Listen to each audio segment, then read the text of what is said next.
ഇന്ത്യയുടെ ആദ്യ under water metro സ്ഥിതി ചെയ്യുന്നത് എവിടെയാണെന്ന് നിങ്ങൾക്കറിയാമോ?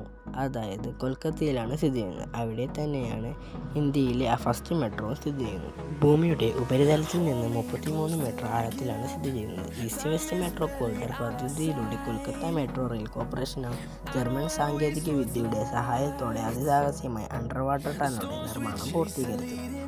ഹൗഗ്ലി നദിയിലൂടെ കൊൽക്കത്ത നഗരത്തെ ഹൗറയുമായി ബന്ധിപ്പിക്കാൻ മെട്രോ ലൈൻ നിലവിൽ വന്നതോടെ പ്രതിദിനം ലക്ഷക്കണക്കിന് യാത്രക്കാർക്ക് ഇതിൻ്റെ പ്രയോജനം ലഭ്യമാകുന്നതോടൊപ്പം യാത്രാസമയം ഗണ്യമായി കുറയുകയും ചെയ്യുന്നു.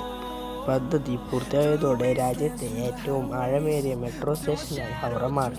സന്തോഷത്തിൻ്റെ നഗരം എന്നറിയപ്പെടുന്ന കൊൽക്കത്ത നഗരത്തിൽ അണ്ടർ വാട്ടർ മെട്രോ സർവീസ് ആരംഭിച്ചതോടെ ഇന്ത്യയിലെ ആദ്യ മെട്രോ സർവീസ് ആരംഭിച്ച ഈ നഗരത്തിന് ഇന്ത്യയിലെ ആദ്യ അണ്ടർ വാട്ടർ മെട്രോ സർവീസ് ആരംഭിച്ച നഗരം എന്ന ബഹുമതി കൂടെ സ്വന്തമായി.